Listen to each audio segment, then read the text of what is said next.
The diploma is framed perfectly and hangs in the corner of a room that is supposed to look like success. The accolades accumulate, awards, titles, commendations, creating a polished geometry of achievement.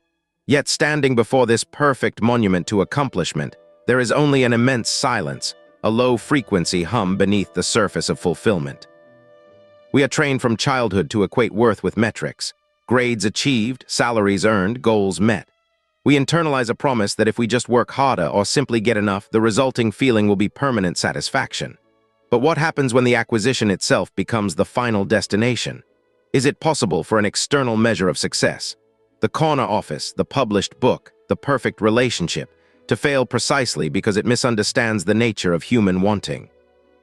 The deepest failure may not be a lack of achievement, but the belief that fulfillment can ever be captured in quantifiable terms.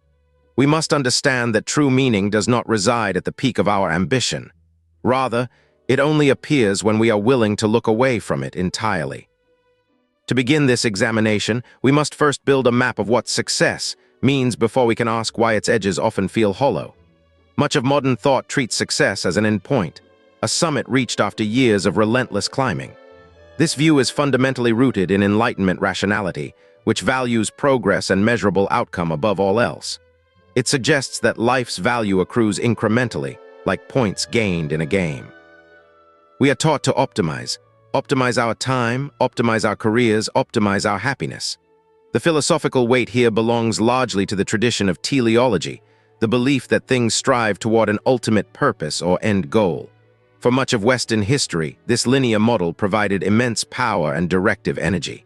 It told us that if we just found the right ladder, every problem would have a commensurate solution at the top. The architecture built on this foundation demands constant forward motion. When success is defined as reaching a distant, fixed point, then any deviation, any moment of pause, any period of rest, is framed not merely as downtime, but as a failure of trajectory. We spend our lives building structures to contain and validate that final state: the title, the income bracket, the perfect body. These external achievements become proxies for an internal sense of self-worth. The problem is that by outsourcing our value to these fragile, constructed things, the salary, the praise, the recognition, we create a fundamentally brittle identity. When those external supports inevitably shift or crumble, the resulting vacuum is not just disappointment. It is a profound disorientation about the self. This leads us to complication, to the necessary disjunction from that linear narrative of attainment. We need to look at what radical philosophy suggests.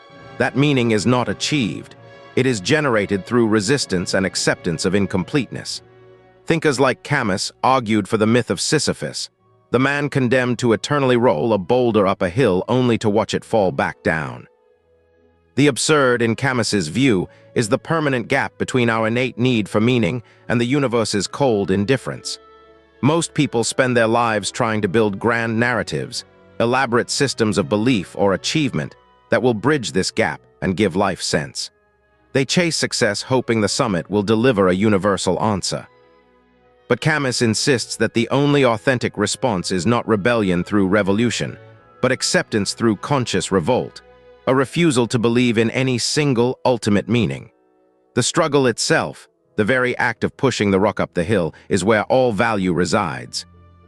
If the search for success becomes an obsessive quest for a definitive yes, we lose sight of the radical value contained within the perpetual maybe. The complication here is recognizing that the most significant moments of self-discovery rarely arrive in dramatic bursts of public recognition or financial victory. They happen in the necessary emptiness, in the quiet hours, when the metrics are off and the accolades have been set aside. This echoes the insights of Aristotle concerning eudaimonia, which he translated not as fleeting pleasure, but as flourishing, a life lived in accordance with one's highest virtues. It is an active state, a process of virtuous habit that has no visible trophy to hang upon a wall. What does this mean for the daily practice of living? It means shifting our focus from accumulation to cultivation. If we treat success as a project that must be completed, a final chapter, we will always feel the anxiety of its conclusion. Instead, we must adopt the perspective of process, viewing life not as a race toward an ultimate prize, but as a continuous series of moments requiring attention and gentle resistance. The virtue is found in showing up for the task, regardless of whether that task promises glory or merely requires repetition.